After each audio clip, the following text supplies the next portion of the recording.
This is Soft Landing, a program that we put together in order to kind of introduce people, either those who are new to Seattle schools, special education, those are new to Seattle schools altogether, and those who might feel like, yes, I've been in this system for a little bit, and I don't understand it. So talking a little bit about how we, as a PTSA, look at helping and what information we recommend you know. Let's talk a little bit about this organization, our vision and mission, introduce you to the volunteers that make up some of the board. We'll look at the programs we offer, navigating SPS, Seattle Public Schools, some tips, organizing files, and then looking at our small attendance right now, but if we've got more people, we'll be able to do some breakout rooms. Yana, do you want to work on this? Yeah, so this is Yana, and about us. So we are part of the Washington State PTA. We are a nonprofit, all-volunteer organization. We are a district-wide parent-teacher student association. And what we do is we advocate for each and every child and every family in the community, but also for teachers and the collaboration. And we try to support families with resources and, we have different programming and spread information, help families navigate the system, whether their child has an IEP, individualized educational program or plan, or has a 504 plan, or doesn't have any formal supports whatsoever, and they're just trying to figure out what's going on if their child is having a hard time learning. So we just are here to support the community.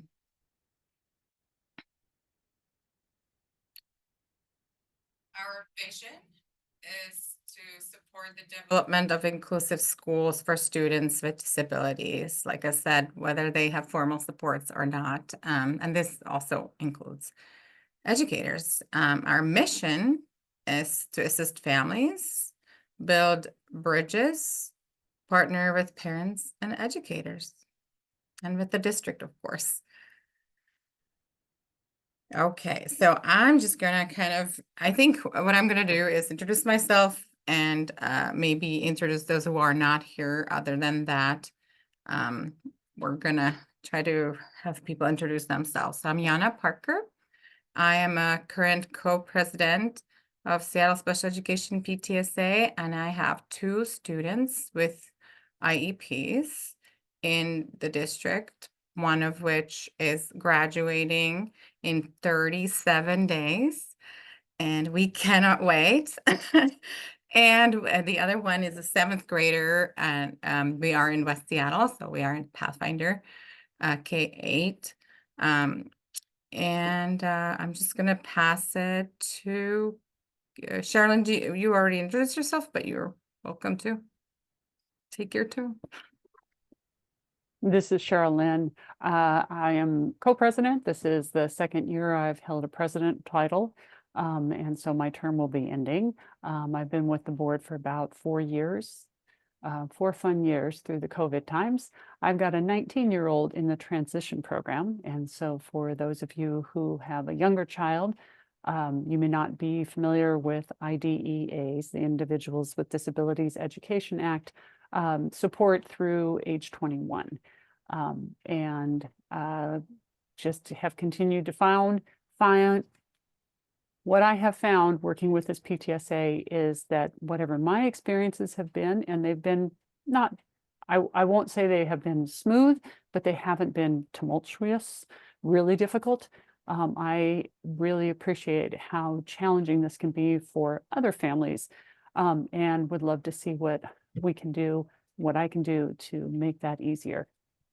I know we also, let's see. Well, Kate, why don't you go ahead and say hi, and then we'll talk a little bit about those of our folks who are not attending tonight.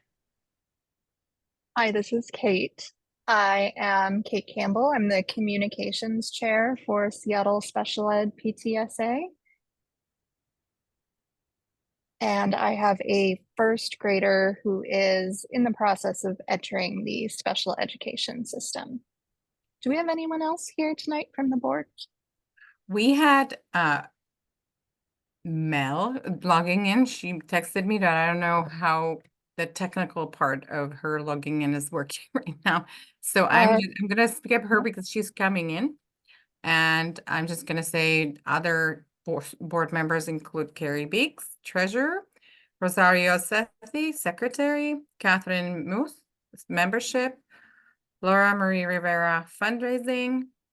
And we have some open roles, but you know, if you're thinking about stepping up and thinking, okay, I might be, you know, I might be ready to see what's this about and support the work we do. These roles, even though they're now open and it's kind of towards the end of the school year, it's a good idea to think about, okay, maybe next year. So keep that in mind and feel free to reach out and say, okay, I want to be part of this.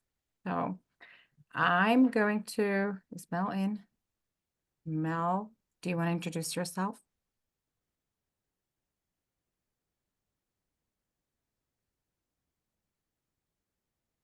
I see Mel is connecting to audio. So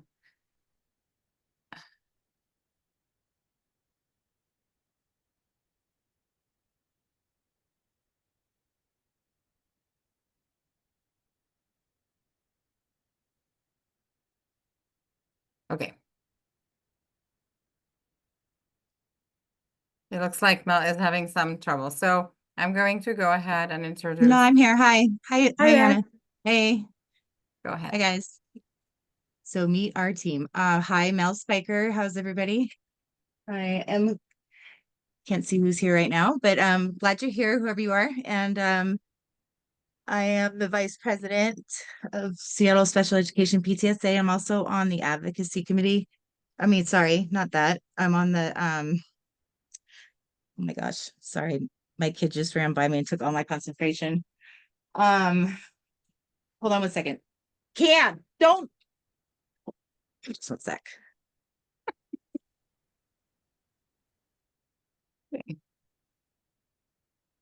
This is Sherilyn. This is absolutely the reality of having a kid with a disability and just having a kid and also doing volunteer work.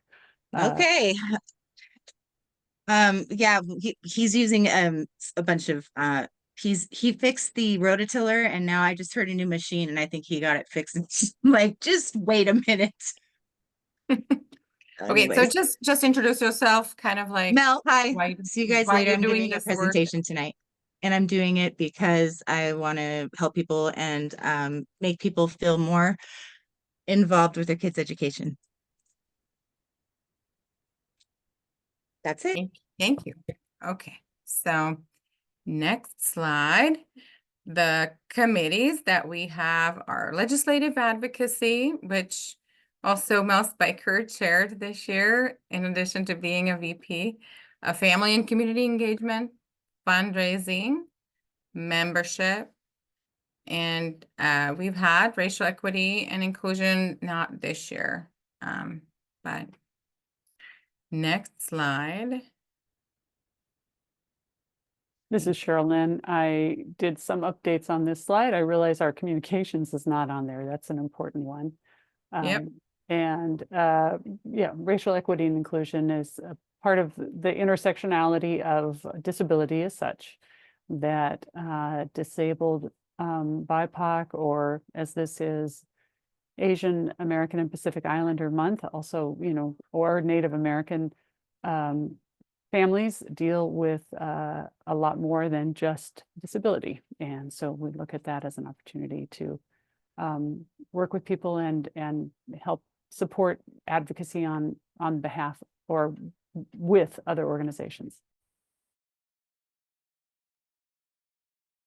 Okay, so just some programs that, as mentioned a little bit ago, we have social events, which we called Sip and Chat that are more of an parent involvement, parent engagement, where we have families come together and kind of connect and chat and just sometimes share the successes and sometimes share the difficult things. And we try to listen to what's going on in the community and support, provide some resources, help on navigating.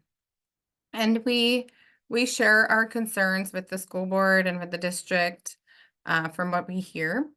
And, you know, there's a really great moment when you see parents across the district connecting and setting up a play date, or just realizing that, you know, they are dealing with the same challenges or can share the successes. It's a really great thing. And as Kate mentioned, we have one coming up next week on Thursday, 7 to 8 p.m., and it's virtual. We have educational programming. We have various events, presentations.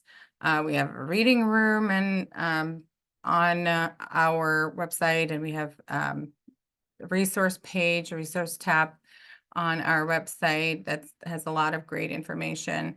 General membership meetings, we usually bring up, invite staff to share updates. Then we don't have anybody today, but we try to bring them up whenever we can, and you know, what's going on in the district.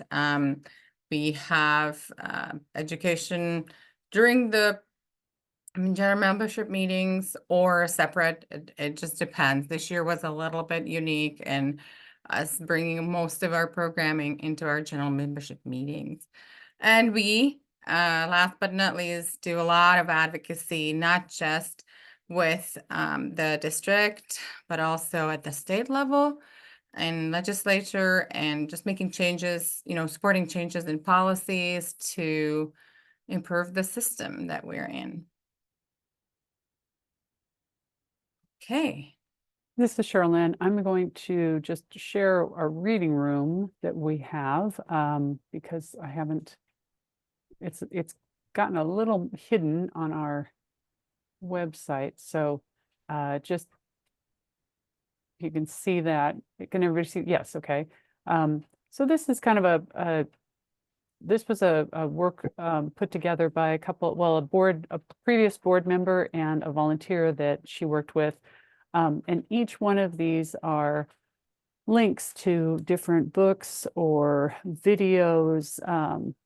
I think there's a wide variety of different things in here. So you can look for the kids reading room at the bottom of our resources page on our website. So I got down here, we're on the resources, and for kids and families and for teens and adults. So it's a nice opportunity to kind of explore the idea of, well, what does it mean to have a disability, as well as disability pride, disability rights. Okay, let me go back to our other program or other slides. Okay, and getting to my screen share again. It's not quite seamless. Yeah, I'm looking for the for the link to the reading rooms. Does anybody have it? Oh, here we go. Yeah, you can just go to the resources tab. I'm gonna put it in the chat right now. Yeah, if you're on our website and you go to resources, navigate down to the bottom. It's a long page. We have a lot of resources, and you will find those two reading room links. They're actually Google Doc pages, so that it'll open up that way. One thing I'm going to say that unfortunately we did not have the second ASL interpreter login, and I'm not sure why. Oh. So I'm gonna say, what if we see where would be a good break to take to do maybe breakout room or just an open discussion where we take a break, because I see that we do not have anyone who needs ASL interpreter, but people can be watching the recording. So what do we do here? What do you guys Oh, think? why don't we stop? Why don't we pause the recording? Yep. Okay. Yeah. Okay, we are back. This is Cheryl Lynn, and we are back with our two interpreters. So, taking a look through our website, we have Kate Campbell, who's our communications chair. This is Kate. Hello, and I was wanting to highlight a few of our resources for you today. Whether you're coming into special education just as new as I am this year, or if you've been in the special education world for a while, I think you're going to find something useful to you on this website. Our primary resource that really summarizes a lot of great information is a guide to special education in Seattle Public Schools. We do have this translated into 10 languages, and they're available to view online. And these guides, or the guide in the various languages, really brings together a lot of excellent information. So I recommend that everyone take a look at this guide. It has worksheets, it has tips and frequently asked questions, and a description of the process of special education in Seattle, as well as other resources. So definitely check that out. On our homepage, this is Seattle Special Education PTSA.org. Bit of a mouthful, but hopefully that's straightforward enough. We have some recent news, some opportunities to become a member. We also have a sign up for our monthly newsletter, in which you'll get more information just once a month through email. And of course, we have our board of directors and our social media links. Under advocacy, you're going to find some information about the advocacy work that we're doing for students and parents, families, educators who are involved in special education. Under events, you're going to see all of our upcoming events. And this is a place where you can also go on the day of the event to grab the Zoom link, get more information. You can see we have our general sip and chat coming up. We had a Cafe y Charla, our Spanish sip and chat, just a couple weeks ago. And you can subscribe to this calendar or follow us on Eventbrite or both. We have some resources gathered here for you. Organizing these resources is an ongoing process. We have a list of agencies and organizations that may be helpful. And also in this, you will find blog posts from our community and recordings of all of our past meetings. So this is an example of one recording that we're doing right now. Most of the recordings have some more detailed topics, really a deep dive into the specifics. And I'll just take you over to our YouTube channel here. Please like and subscribe. We are on YouTube, and we have playlists that organize our videos by topic. And we have many videos. Each of these monthly general meeting videos goes in depth on some topic and usually has a speaker. So really excellent information here. I also wanted to highlight our Facebook page. This is where our community is the largest online. So I really encourage you to follow us if you are on Facebook these days. We also have just recently joined Instagram, and we're on LinkedIn as well. So you can find us at all the things at Seattle Special Education, PTSA. And lastly, on our website, you can find out more about the board. You can find out more about our mission and vision, and take a look at some of our annual reports to see what we've been up to over the past few years. I hope that is clear, and I'm going to turn it back over to Yana for the next topic.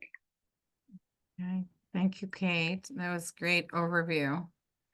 I needed that overview. It looks like there were some updates done, so thank you. Mhm. Awesome. It's such a great thing to have, to have some place to turn, and at least like a starting point, right? So I do know that I've been in the place where I didn't know anything. I didn't have any idea what special education was, or that my child could have a 504 plan. I'm like, what are these numbers about? What are these abbreviations, you know?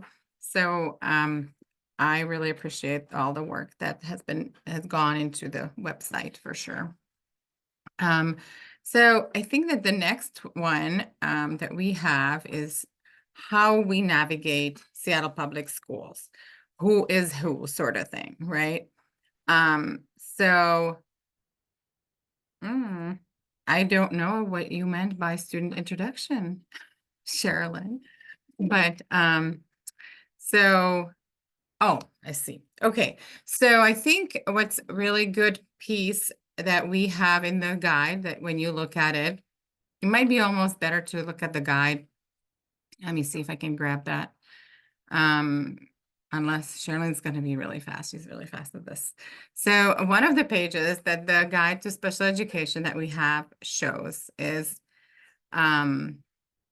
introducing your student to the staff, to the educators, is a super powerful tool, kind of where you kind of share what it is, who your child is, what they are great at, what they have, what their needs are, kind of like who they really are, to make it very personable. And I know that over time I learned to always reach out to the teachers of my kids at the beginning of the school year and just say some things.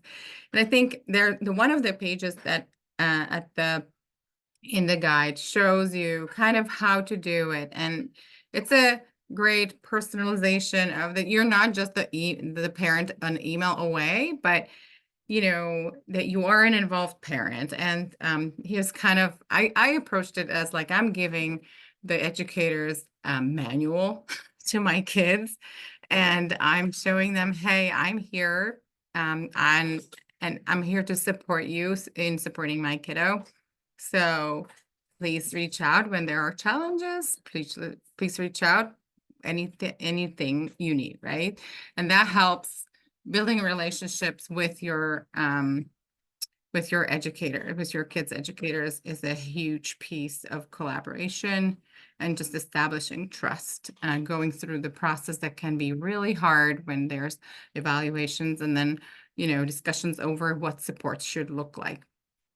So that's one of the pages, this student introduction. Then there are, I don't think we have the current staff, the chart, the staff, the chart called roster, no, staff organization The chart. Org chart. the director, Oh. yeah. The organization chart, yes. But one of the pages that are in there, that is in the guide, is kind of like having this, you can even tear this one out of your guide or make a copy, because these people oftentimes change. My husband calls it the musical chairs, that they do, especially at the district level. And I see Erica has her hand up, so she probably has some things to say. Erica, did you want to share something? Or Jana, thank you. It was Andres who was playing with my computer. So sorry. it's okay. Hi, Andres. He wants to see you. I think he recognized your voice. He said he wanted to say hi. That's okay. It's great. It's great. All right, we'll connect later. But so having just like an overview of who your child's team is a really great Yes. I'm totally thing. So this one helps you with putting on your contact information and name for your therapist, your child's therapist, teachers who are the building level, at building level, and who are this program specialists and higher ups and so forth. This changes, so sometimes you kind of have to look at the website and take a look at who currently is in that position. But usually that changes over the summer. So once you have somebody, you probably are going to have them the whole school year. At least that's my experience. There's a question, I think I just saw. Yeah, not a question. Yes, there have been some organizational changes. Because of the budget cuts, I believe that there were some reductions in the special education department, as well as the general education administrative staff. I think that some positions got eliminated and some jobs or tasks got reassigned to different staff.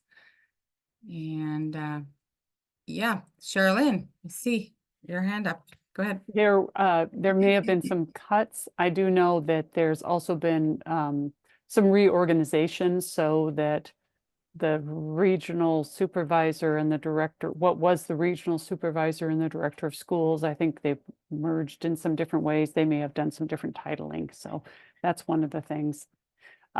This also is something that you can fill out online if you want. So if you are all virtual, you could fill it out on your computer and then just keep it there. The same thing with, there's also a page for the student introduction that is blank, and you can fill out and then just email to your teachers. But I wanted to just talk about the reorgs that have happened over the last couple of years. Thank you. And I think that there was the next page that or next item on that slide was I don't have that slide in front of me because you were in charge. But there was, I think, a couple things to just point out from the procedural safeguards. Yes. So we are, the reason why we came up with the guide to special education is because what you receive when you meet with your team after an evaluation or even before an evaluation, just to decide whether your child needs to be evaluated, is that you receive this booklet, which has really tiny, tiny, tiny letters, and it's called Procedural Safeguards. When I first received it, I just considered it junk mail and I didn't read it. And it basically provides you with information, or supposed to, of what your rights are, what your child's rights are under the Individuals with Disabilities Education Act. And because most of us parents don't read it, we just collect them, right? We just thought, okay, we need to have a much more clearer information that's going to be useful. And so that's how we, in short, came up with the guide to special education. A really, really nice piece that the volunteers did is the frequently asked questions, and there's a lot of them. And I would suggest you always ask lots of questions if you don't understand something. So I would like to kind of maybe go around the room, even with not just the board, but anybody who's here and attending who wants to share some tips. And I'm going to start with a really important piece that I think is something that I wish that I knew first thing, what a prior written notice was, which is really a powerful tool. And I didn't understand what it even meant, this called, and I kept writing, Pacific Northwest. So prior written notice is a document that documents all the decisions that the district or the IEP team make. And it needs to explain how the decisions were made, what the decisions were, and based on what information they were made. And this is something that you can even request. You can say, oh, so since you just gave me this information that my child is in need of whatever support it is, and we are not going to meet for that one piece, can you please record it in a prior written notice? I always get the prior written notice and I look through it and I send requests for corrections. Sometimes things slip. There's a lot of information that is exchanged in meetings. So it's a really powerful tool to have to record the decisions made. Okay, anybody else wants to share what's their tip? What is their favorite thing you know, or thing that you wish you knew, or anything that's super useful? Go ahead and just unmute yourself. Charlene, go ahead. This is Cheryl, and there's a lot that I have learned. What I think is very important, because my son spent the majority of his years in a so-called self-contained classroom, which I've come to see as a segregated classroom. And as we look at age 19, as we look at what job opportunities exist, and I realize, had he been included in the general education classroom, which it's all general education, then he would have a lot of peers that would be able to understand what it was going to be like to work with him in a job. And the way you can understand about inclusion is to consider, where are they spending the majority of their time? And the percentages of like 80% or more, or let's see, I always forget it. Basically, he spent 80% of his time in a self-contained classroom, or in receiving special education services in a separate room. Now, this also could be if we had walk to math in this in the district still. Walk to math would have been maybe if you had to leave your classroom. So anytime you have to leave, a kid has to leave their general education classroom and go to a different place, that would be, again, not inclusion. This also goes into least restrictive environment, and truly understanding least restrictive environment is also a benefit in terms of recognizing that while your child is getting services, specially designed instruction and accommodations, they are a student at the school first and foremost.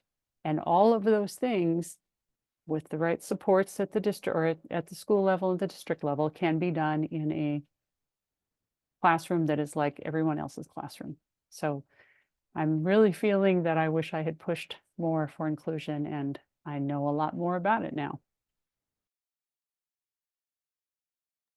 Yeah. Anyone else wants to share before I start calling on you?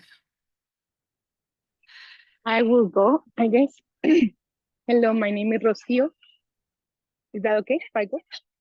Please. Yeah. Okay. How can I say it? Like, I wonder if there is like just like a skeleton of the things that you should look for when you are trying to understand the IEP process.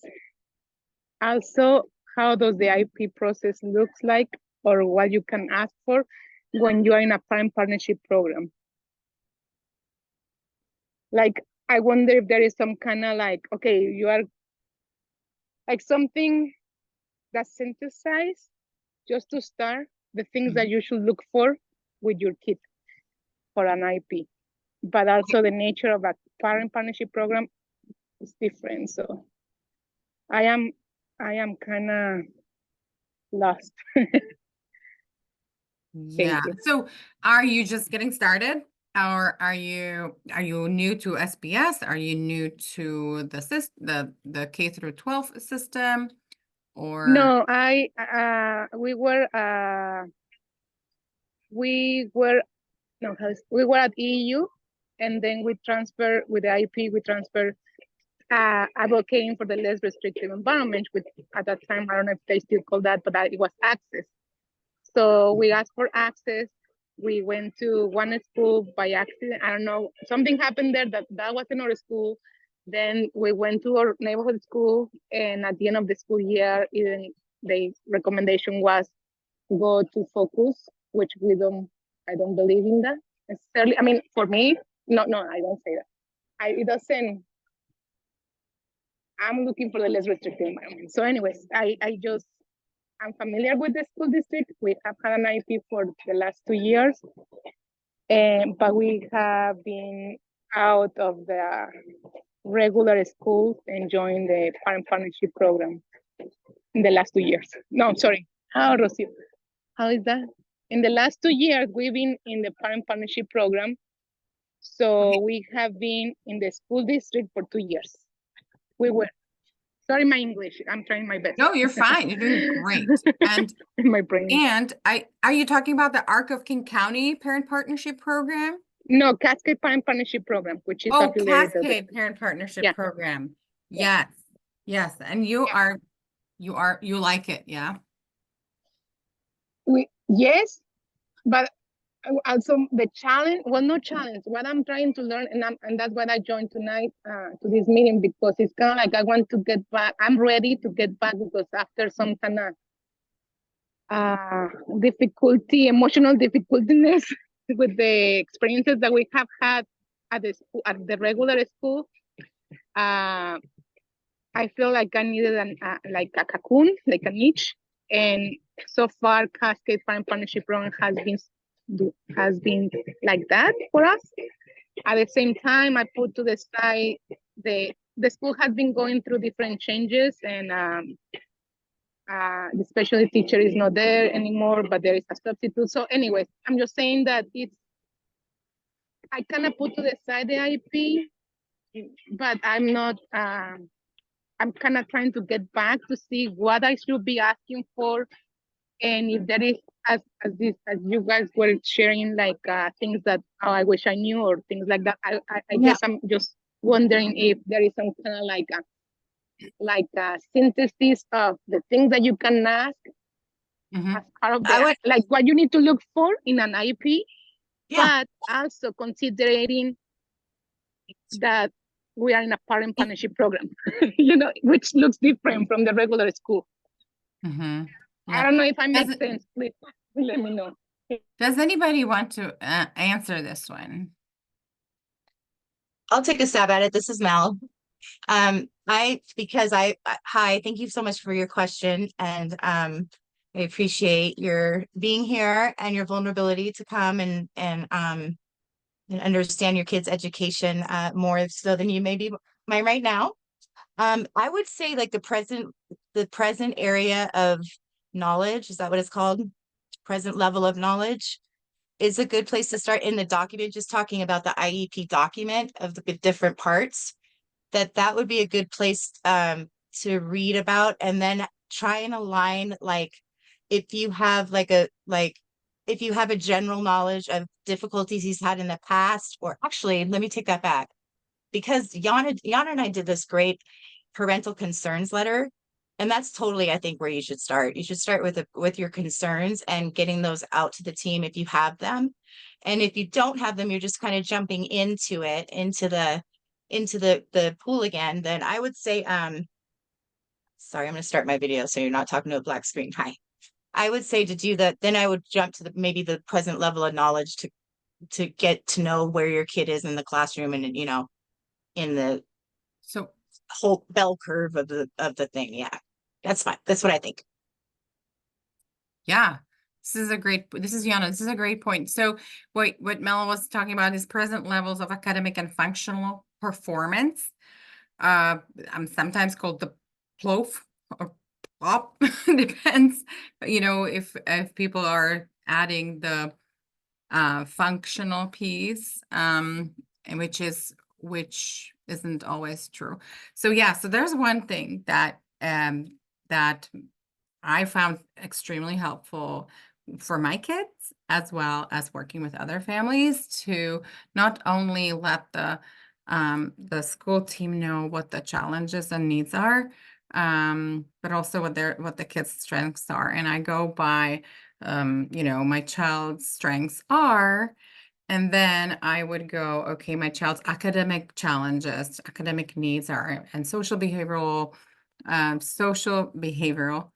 emotional, whatever it is for your child. And I kind of group it by occupational therapy or communication. And I just kind of list observations of what my child is having a challenging time, what skills they are missing, and just putting it out there and putting it on all on one pager or sometimes two pager helps not only to communicate to your team, but also when I update these yearly before annual review of my child's IEP, I'm reviewing what progress he made. I'm looking at, oh, okay, he's no longer needing this, or he's already doing this, and it helps me kind of reassess where we are, in addition to the progress reporting that happens for IEP goals, because those are sometimes hard to understand. There's data, there's, claims progress, and I don't see it. But when I'm the one who is writing this document and I'm seeing, oh, he's no longer throwing pencils, that's progress, right? I don't know how that would be measured in a regular progress report, but to me, as a mom, that is a huge progress. We are actually working on writing or working on something, and pencils are not flying. So that's a positive thing, right? So having that, and then what you do with that document is you can submit it to your child's team. And this is a great way to communicate, and they can use it and include it as parent input in an IEP when you're doing. And you might be surprised that they collaborate what you're seeing at home or what you're worried about, and then that gets them on board with, this is Mel, with working with you and collaborating with you instead of telling you what's going to happen or what you need to do, which I can't stand. When I hear someone in the school district tell me what I need to do with my kid, I don't hear the next word out of your mouth. I'm just like, in my opinion, the school climate at my kid's school makes his experience at home worse because it's so out of control at his school. Like, I'm dealing with problems because of the culture that I am mandated to send him into for 8 hours a day. So that, so it helps set the stage, like with the collaborative, when you bring your concerns to them and then give them the space to respond and see where you guys end up at. Right. Thank you, Mel. This is Yana. So also how I use this document then is that once I write up my concerns, of course, my husband has to review and add his, because sometimes we just see things differently. And then when you are requesting special education evaluation, or even just 504 evaluation, you can say, I'm requesting, and then you can say, please address all or assess all areas of concern. And that is a huge piece of. Don't do that. Oops, sorry. Yes, do that. And so it's a really good piece of kind of evidence. You can go back and say, okay, so this was evaluation, and if this piece that I said was a concern was not addressed in the evaluation, can we add that? Or if the evaluation is really not fixable, then you can request independent educational evaluation based on not all areas of concern were addressed, and I don't believe the evaluation was appropriate. So that way you have some sort of peace of mind that you communicated what the team needs to know for their evaluation. Does that answer your question, Rocio? Yes, yes, thank you. Thank You're you. welcome. And you know, we have the sip and chat for next week on Thursday. Come, you can reach out outside of any meeting. If you email, which email do we want to share? Sherilyn. There's a vacuum going in the other room, so I Oh. can't quite hear. So do we just share the president at Seattle Yeah, go Special ahead. Education, PTSA.org, and that one goes to the current president. So at this time it goes to Sherilyn and I.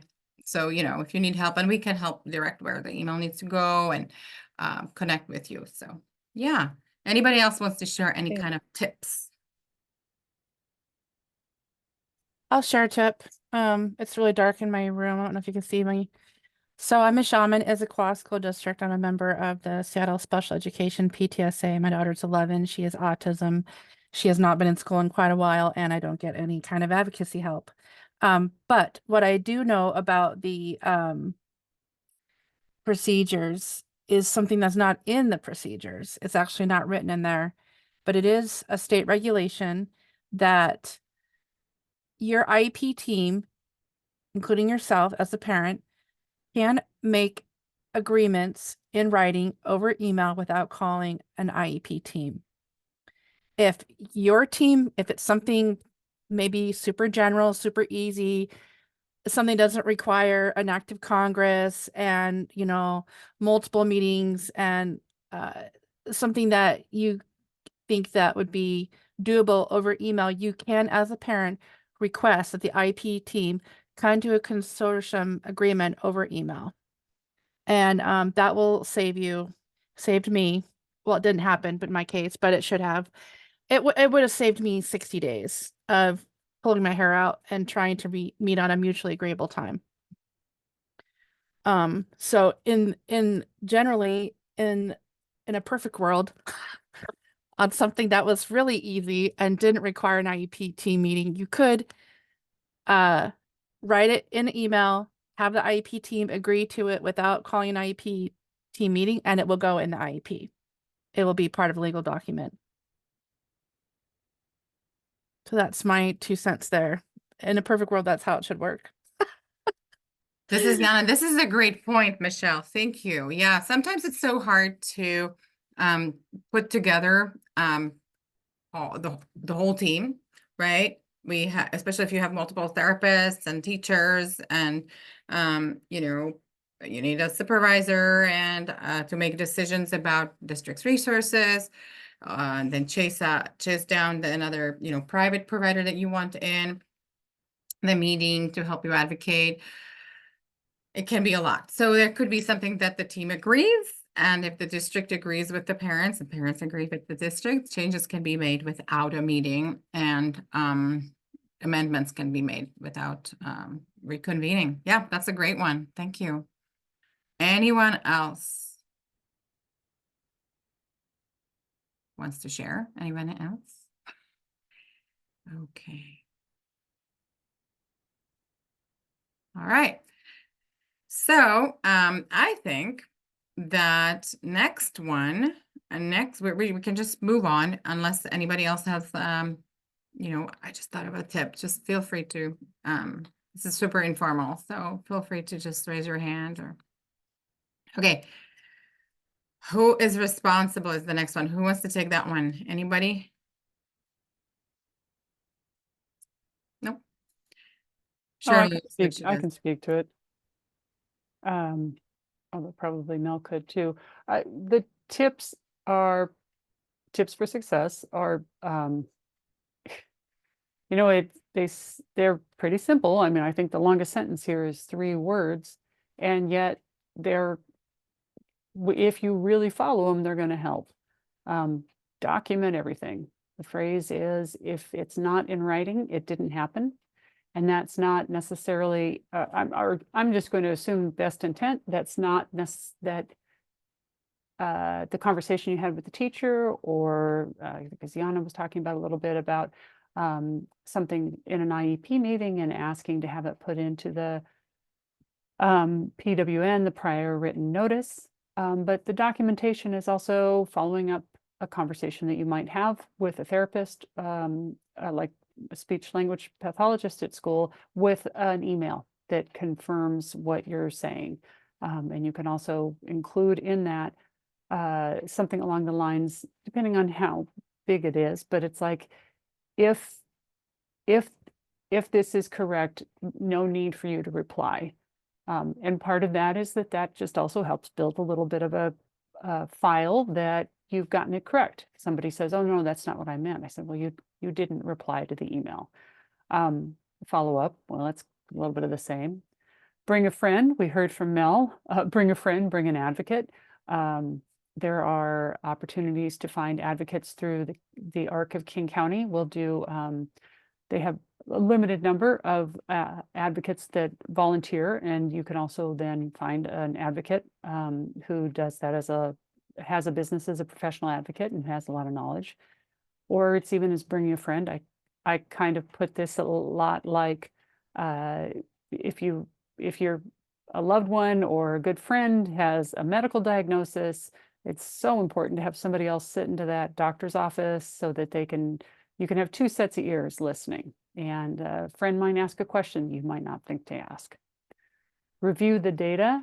The IEP document itself can be a challenge. Reading it is important.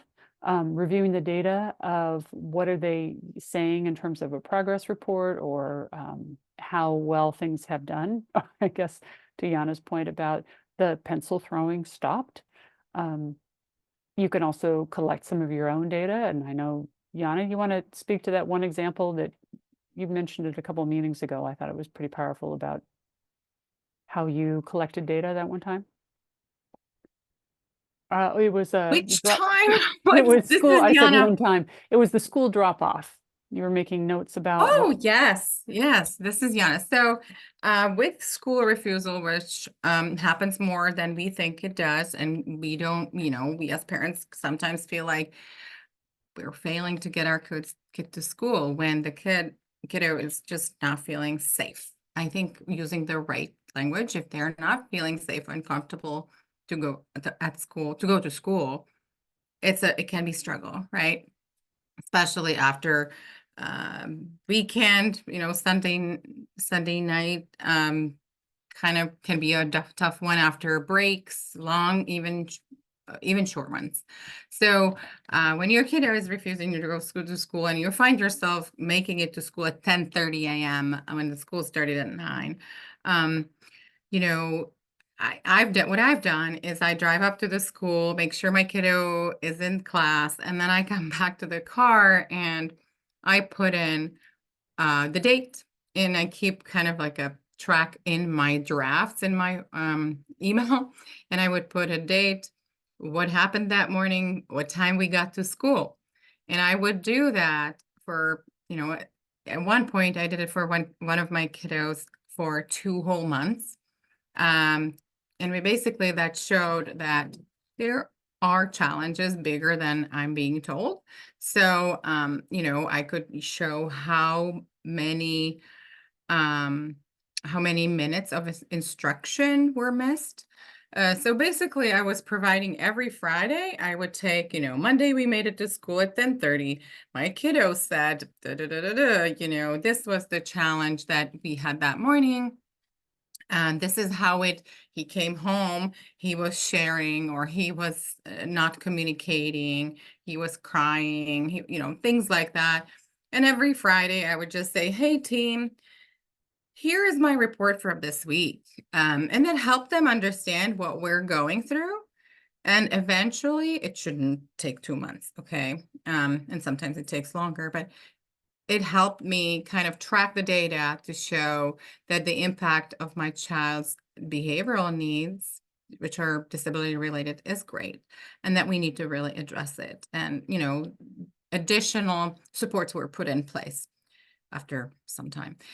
But you basically are tracking your own data, and I now have a kiddo who gets himself up in the morning and goes to school. So the earlier you kind of show the data and show where we're at, the sooner you get the support, right? So is that what you meant, Charlene? Yeah, that data, while the school district and the school has testing and they have observations and they've got, you know, the progress reports and they're following the IEPs in terms of putting data together, parents have a lot of data. And except for, you know, Mel saying as soon as it's like, well, what you need to do, and then not listening. I mean, going into a rage, and I totally understand that. That idea that you can also collect some of your own data. So reviewing the data and providing data are important tips. Knowing your rights, we heard about the procedural safeguards, and it's tiny little print. My reaction when I first saw one of those, and I had a 6-month-old at the time, I was in early intervention, and with the early intervention clinic, so you have birth to 3, and then at age 3 is when when the public school system takes over if you've got a very early diagnosis. But I remember being handed a document that had no margins. I think the font size was about a 7, and I just thought all it said to me was, wow, there have been a lot of lawsuits. And kind of like Yana, I didn't pay that much attention. It's dense, it's hard to follow. That's where conversations with parents or working with an advocate, working with other volunteers are a lot more helpful in terms of knowing your rights. Who is responsible? You saw the org chart. So making sure that you understand who it is that you need to talk with and to try and get the supports. And if the supports aren't happening, how you can escalate it. Or give credit for great stuff if it's good. Accountability, I guess that would just be, you know, holding them to what they say they're going to be doing and making sure you're looking for the progress reports and following up. An IEP does not have to be an annual only. Michelle had the great point about being able to send emails. You can also call an IEP team meeting during, you know, if your IEP was back in the spring, the school year started in the fall, and by end of October, you're seeing something's not going right, call an IEP meeting, call a team meeting and say we need to work on this, and communicate. All of this really is part of a team, and it can sometimes feel contentious. Often can feel contentious. If you can kind of work with a collaborative and communicative approach, that's going to be more helpful. And okay. This is Yana. I'm going to add, I guess, one thing, that if you see that your child's progress is not adequate, not at the expected rate, you know, they made some progress, but, you know, they're kind of at a plateau or, you know, stuck with making the progress that the goals in the IEP call for. It's okay to say, we need to kind of reassess what intervention is being provided, and we need to look at what other options there are, because I don't think my child is learning at the rate that we thought they would. When you look at you know, they are supposed to be able to write a paragraph, and you are halfway through the year, and since the last annual review, or since IEP was put in place, and they are still working on the first sentence. So, you know, it's okay to say, like, whatever is being provided, the intervention is not working. So let's reassess what else can be done. And also, one tip that I learned a long time ago is that you are always able to request records of what services are being provided. So you can make a records request with your team to say, I would like to see the special education services log. Can you please send it to me before a meeting so I have time to review? And those have to be provided promptly and before any meeting, according to IDEA. So that's one piece. And Additionally, you are allowed to request therapy notes if your child has an occupational therapist or a physical therapist as a part of the team, or a speech and language pathologist. You are entitled to requesting therapy notes as well. And that oftentimes gives you an idea of why your child might not be progressing, because what they're doing is just observation and they're counting that as services, right? So we need to see, okay, what is the intervention being provided? And I always want to see so that my child's private therapist and the school therapist are on the same page and that we're working on the same thing. And also, like, if you're making decisions, what else you can do as a parent, you need to know what is happening at school, right? So that's a really powerful powerful tool is the student records request, just to see where we're at. Okay, I think the next one was accountability. We are looking at a very cool picture of clouds and water. I don't know if you noticed, Sherilyn, but it's beautiful. But I think the accountability. Actually, hi, this is Cheryl Lynn. And the next slide, and I will now do the correct one, is, oh yeah, that is, sorry. Mel, I believe, was going to take on the binder. Mel, this is Jana, are you able to, or do you want us to share anything? Do you want? Just one sec. Just one sec. I just had to run out to my car to get my glasses. I managed to lose them sitting in front of my desk. So, let me go. Can you share screen with me? Can I share screen? I mean, You should be able to, right? okay. Let's see. Share and share screen. Okay. You cannot start screen share while other participant is sharing.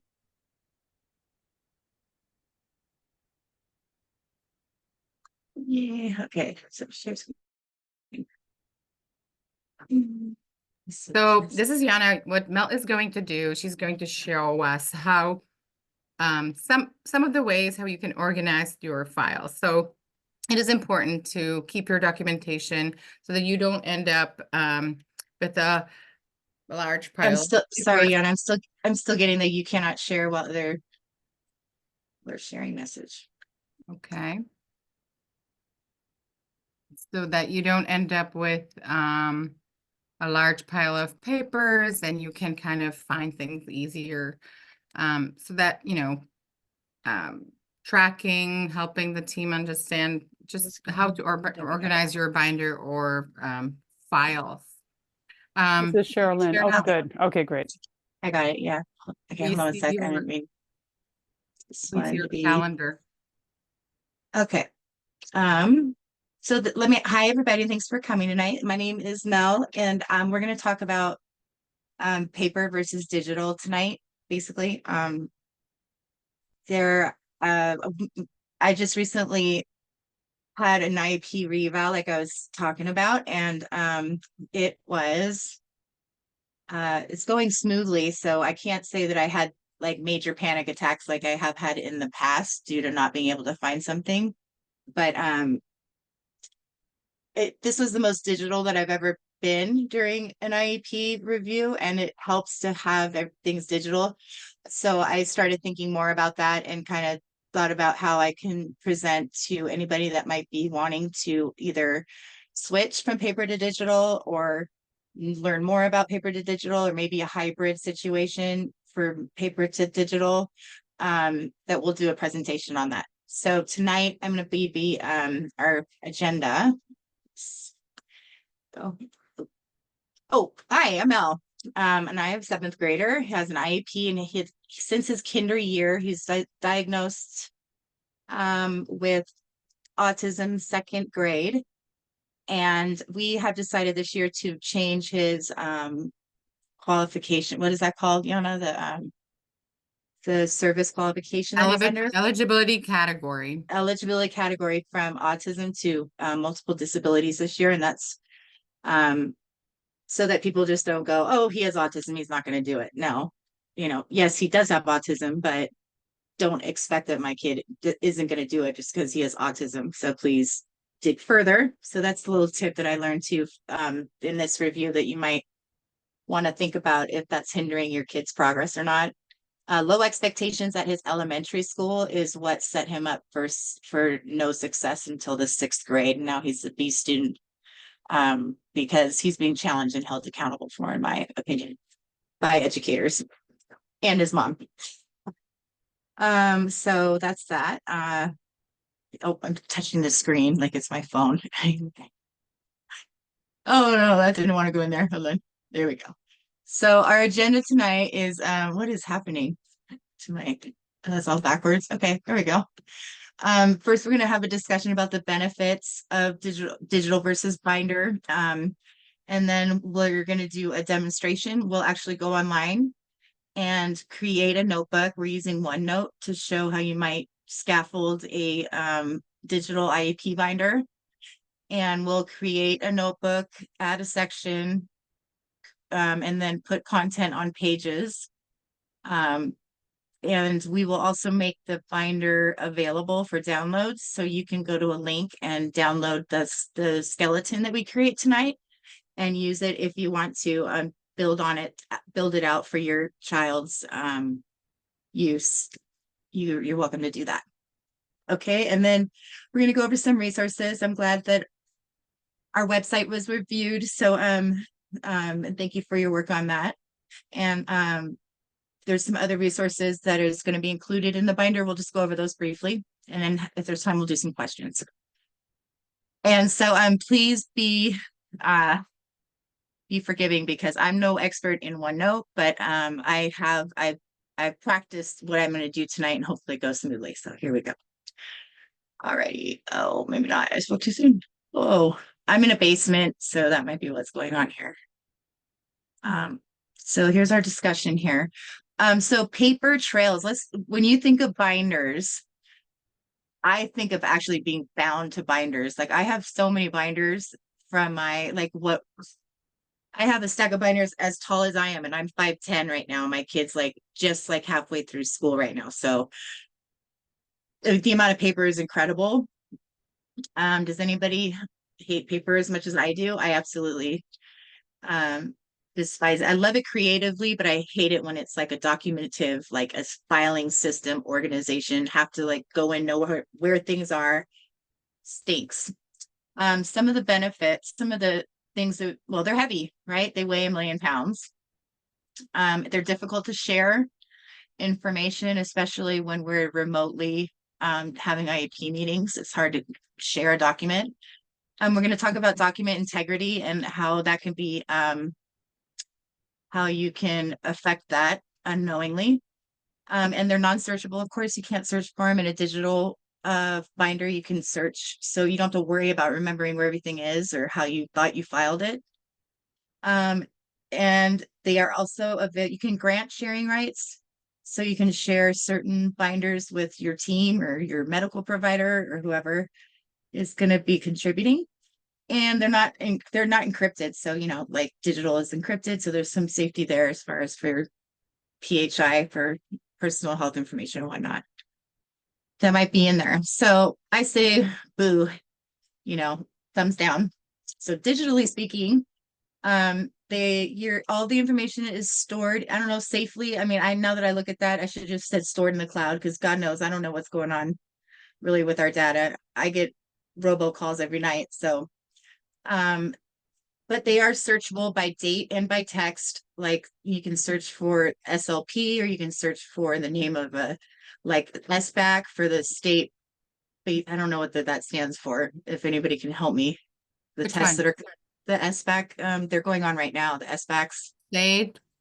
It's a state testing. Yeah, state testing. So okay. Yeah, so you can just share that, search that in the notebook and it'll come up every time you have it. So that's great. Digital also retains file integrity, and that means, so integrity is basically kept whole. That's what the definition of that word is. So I don't know. I just know that my digital files, I don't know. Can you see my video? Can you see me on video? I want to stop screen almost because it's funny. It might get the point across. Stop sharing. Yes. Stop sharing. You can see me. So like, here's my binder. Am I on blur though? I mean, there's like a stack of binders, right? But then there's also like a stack on the floor. So what we're talking about is thinking I have a whole document and not putting it back in the binder correctly, and I don't, or actually cross-referencing like documents, like one like present level into another year's IEP because they don't date stamp the pages. That's possible. You could lose things. You could have 20 copies of the same thing. You could have notes all over it and can't read it anymore. That's the integrity of the document that is in danger from having paper and what you can steer away from due to doing it by digital. So that's another bonus, I think. And then it syncs automatically. So anybody that comes into the notebook will be seeing the same data all together. Okay. Okay. So does any so I know you've all been there with 20 people across the table from you or 20 screens. I was amazed at how many people came to this IEP. I felt so popular. Like there's like 12 people sitting in and they've done multiple meetings. It's amazing, actually, I have to say. But I prefer the remote version because I used to just I was a crier. I'd cry at every IEP meeting just because it's so overwhelming to have 10 people across from me at a table coming off like they know your child better than you do, and you not having the ability to like participate on the level that they are to get your point across about it's I know it's so frustrating. So being digital, it makes it easier for an advocate to see a whole picture without asking you the questions that might be triggering and upsetting to hear and have to answer. I went through my file again and going through COVID. Oh God, I just said I'm gonna cry. Now I'm gonna cry. So going through COVID and like reading when my kid was suicidal, and it was just like it's really emotional. So it's good. It's a good way to like document things and then move on. You don't have to finger through them looking for other stuff to see them as much, in my opinion. So mental health is health and very important. So let's not make digital any harder than it needs to be here. And IEPs are digital documents. They are created with IEP Online, and the structure is standardized, but they are readily available to be personalized and then shared out with families. So you can get them on the source, and there's a link in the binder that we're going to make that'll direct you to where to do that. Are there any questions or anything yet? Okay. Yana, no questions. I do want to add that IEPs are legal documents and they are binding. They are like a contract, right? So if your child's IEP is not being followed, such as I just read, your child does not have a special education teacher, that is a problem, and that's a violation of their civil rights. So one note also you can turn over and they can use it as like an exhibit list or like a communication log, because you can have them all chronologically compiled and turned over in a nice little bundle instead of 20 binders of paper. Yeah, and this is Yana. So it is a great way to when you have somebody coming in, whether it's a therapist or it's an advocate who's trying to help you, they need to kind of review the file. It's a really great way to share the information so that the advocate or the therapist can support you. Yeah, so I'm going to stop my share now. I got to pull up another screen here because I'm not savvy enough to do it. Okay, hold on one second. Carry on, Yana, for a second, please. For sure. So this is Yana. So I think one way there's many different ways to do it.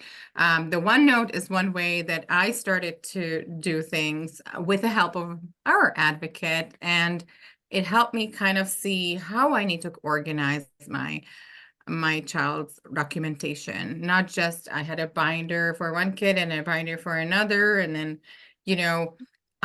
with having it electronically, I really appreciate that I can use the control find function, as opposed to shuffling through papers, right? So that's a much easier way to find information you're looking for using the keywords and OneNote Agreed. was a really great start for me.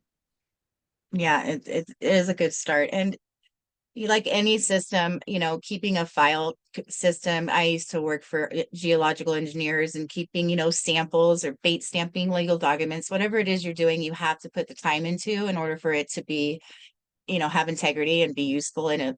We're all documenting for, let's face it, a legal thing that we hope never happens. But if it does, you want to be able to have your safeguards be on the safe rails, on the safeguard, you know, rails, and have those retributions or whatever they call it, like available to get for your kid. That's the goal. So digital is good like that. In my opinion, whatever's, if we want to open that up for a different discussion or talk about doing it hybrid in another meeting, maybe we can do that if people have questions. Okay, so this is my I want to be able to create this with you guys together.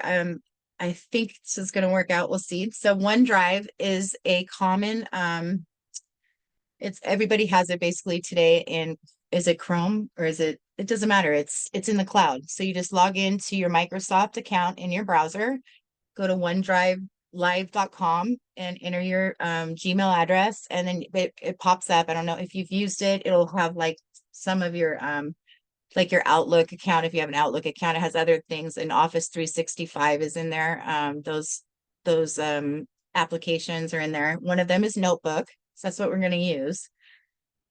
So you open that, and then you go to my files, and I've already created this notebook, but we'll create another one right now. So create or upload, and you click on the notebook, and then we're going to name it. I forgot. We're going to go with this IEP. We'll name it. We'll put soft landing. Oh, I guess you can't. Okay, no, we won't. We'll just do IEP. IEP. Boop, boop. The item might not exist. What? Crazy. Okay, we're just gonna click on this then. Boop. Here we go. So here's the one that I've already created. What's gonna pop up is, oh, and it's already still here. So we'll go. So binders. This is the binder right here. These are all my notebooks that I have. The one that I created, if you wanted to create a new notebook, you just hit how do you do it? You go like this. No, hold on. Let's see, we're running into problems already. File. New. Well, you know what? I don't think it's going to let me because I'm in two different accounts. So I will add that into the notes when we post it. And I'm going to create this note. This notebook is what you would hopefully you can use as a skeleton of what to start with. So this will be available online. So they are kept in sections. These right here are sections that you can create by adding at the bottom, add section. And let's just name this one. We'll name it, say, occupational therapy. Okay, so then this is in the section, right? A new section. You can drag them and put them in whatever order you want. They don't have to be in alphabetical order if you don't want them to be. The next place that you're going to see when you create a new section, and this will be editable, so you can add any section you want when you go and download it, is the page. So the notebook is up top right here. Then you just created this section, and now this is where you're going to drop all your pages, all your information about occupational therapy in. So this is how you title the page. Click it in here, and we want to put evaluation and like a date 20 or put 06/2024. Oh, number one. All right, 06/20. There we go. Be careful. If you have your cursor in the title there's a lot of things you can't do. So be careful to note that if you're in the document, which is right here, things then become available up here on the editing bar up here, and that can be really frustrating when you're just trying to do something and you don't realize, oh, my thing is here and it's not going to let you do anything. Okay, so I think that a good hearty the most volume is probably going to be in your communication or your evaluation sections. So this is the communication section that I created already. And I got contacts is of course important. And we're going to attach this form that you can use right now. I'm going to show you how to do that. To drop information on the on your page, you want to say insert. There's a file icon right here. And these two things, insert file attachment or insert file printout, are important to decipher with. I always choose, and I recommend you do too, to insert file attachment. That means that the actual file is available within the one notebook document. It's actually embedded in there. So, and you'll see why that helps out what we're doing here. So then you navigate to where you want to, what you want to drop in there. And we're going to say school IEP team contacts. Okay, there's the document. You open it. And then this little icon comes right here. But also what happens is,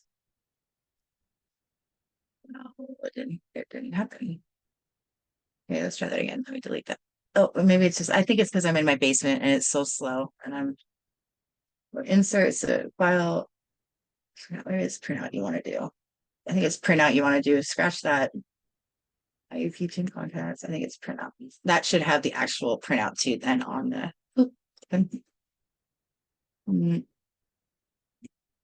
I have to go upstairs, maybe. There we go.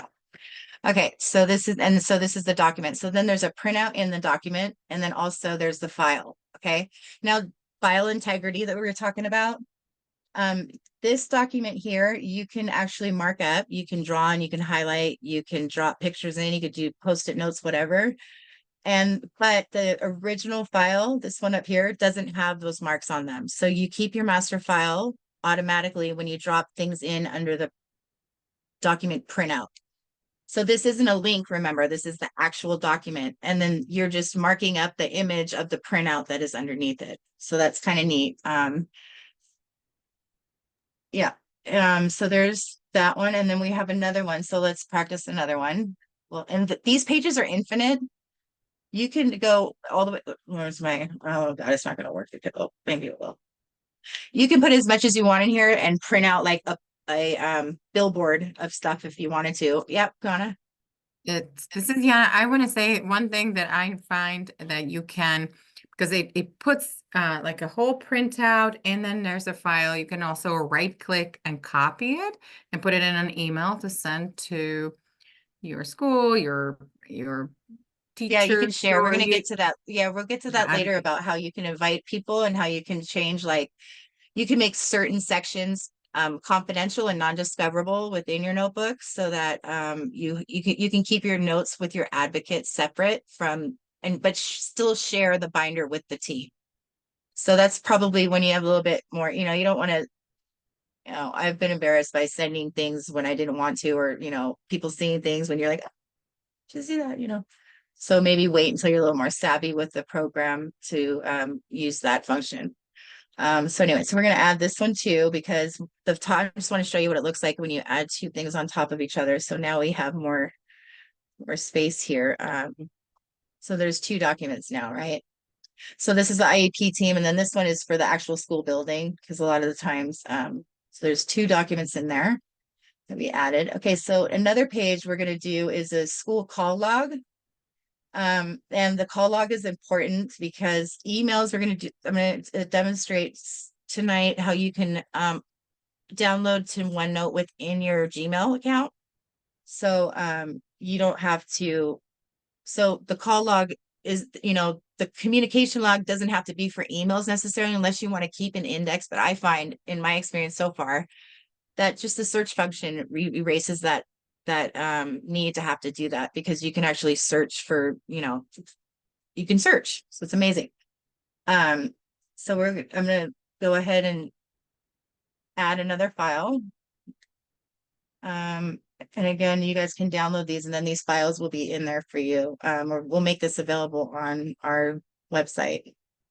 I'm gonna go up. Oh, there is our website. So we'll do, oh, there's our guide. What is this though? What am I in here? Escape, sorry, escape. School call log. No, that's not what I wanted to do. Okay, so school call log. Touch call log. I'm trying. Insert file. No. Oh gosh. Let's put that there and see if we can move it. I wanted to test something out to see if touch call log. No. Okay. I didn't. Oh, did that work? Oh, maybe it did work. Is this? Sorry, I'm talking to myself. So bad. Sorry. Oh, that's our website, maybe. What's going on here? All of a sudden I can't move. I really think I'm starting to lose my accessibility. Shoot. Okay, I think this is Yana. Mel, I think this is great. I think it's a really helpful tool. You don't have to show us every single piece. I think some of the pieces you sometimes figure out is from just trying it, right? So one thing to keep in mind that, you know, this is just organization that might or might not work for you. It has worked for me in the past. I no longer use it. I have a different system, but this is a great visual. So just keeping things, you know, organized that way when you receive an email and it's an important one, I think kind of getting into the habit of keeping it in one place helps. So, you know, I think what you could do, Mel, I understand there's some technical difficulties, so you can just kind of go, you don't have to go in too much detail. You can just do kind of high level, and we have 8:47 at the moment. So I think we're gonna need to wrap up within the next 5 minutes or so. Okay. So again, create these things. So I will just say maybe it's important to show you guys then how to share. To share it, you want to share with people here and invite other people to view your document. It's a lot like Google Drive. Put in addresses here. You can do bulk sends and messages here to get to who you want it to get to. And then the link anyone can edit. You can choose by person whether they can view or whether they can edit it. So that's the privacy I was talking about. And you can actually set passwords too for that. And then they'll have access to your document. So I think, you know, parents have a lot of information, and I think that it helps the collaborative of the team if you can definitely show them everything that you have. And even if you don't know that they're looking at it, even if they look at it once, it serves the purpose of having the teacher have that access in the moment to get the services maybe your kid needs like right away and without a meeting, and it maybe, you know, is just proactive and solved and everything works out great. So that's all I got. If you have any questions about this, or if you want to like maybe do anything, have any questions, just let me know. Thanks. Thank you. This is Yana. Thank you so much, Mel. So my understanding is that this is going to be on our website and people can download it. Is that correct? Yes. Awesome. Thank you. You're welcome. Fantastic. I think that we have, in the last 11 minutes before we wrap up, I think we had one piece, and I'm seeing something in the chat, and also one piece that we had on the screen a little bit ago, which is, you know, how you contact your supervisors and how you find out who your supervisors are. There are a couple of ways to contact the school district. One, a really easy, simple tool. If you go on the website, on the seattleschools.org website, there's a tool that's called Let's Talk. And it's kind of like a form that you can put in what you need help with, and you will receive a copy of your message for your reference, and then you know, it gets routed. So you don't have to worry about looking for somebody. That's a very quick way, rather than navigating the website, which is quite a task sometimes. And And then I'm going to drop in department directory for special education department in the chat. There's a link to the website, and then you can kind of look up by which school your which supervisor, special education supervisor is a supervisor for your child's school. And then there's contact information for them. So if you're having some challenges at school, you can ask for support, first, you could go to the principal, and then if that's not helpful, you can always contact the special education department. That's what they are there for. There's special education specialists, special education supervisors, and they are there to support the school team. I did see that there are some difficult things that, if the school doesn't have a special education teacher, then it's highly likely that special education services are not being provided, right? So that's a huge alarm. This is a big problem. So I would immediately contact the school district if you have not yet. And then, you can, other ways to resolve challenges is to contact the Office of Educational Ombuds, who can their ombuds can contact the district on your behalf. You can request information. They can help you understand what the system is about and what's the process, what are your options. Okay, I just got a message. There is a substitute teacher there, but if there are challenges, always don't hesitate to reach out sooner rather than later, because addressing some issues sometimes can take some time. So yeah, so there are a couple places that you can go if you're escalating within the school district and not getting help. So one is the Office of Educational Ombuds, and I'm going to look for a link, unless Sherilyn beats me to it, which she loves to do.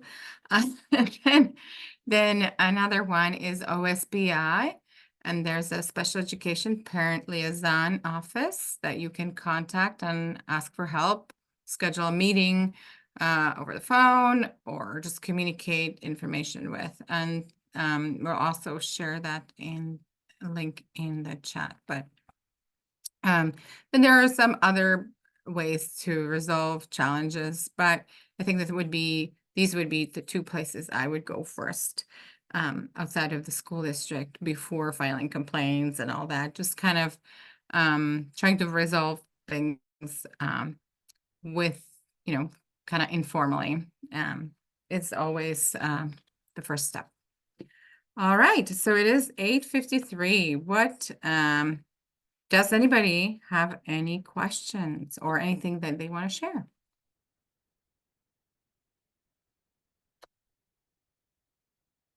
No. Okay. All right. So I think that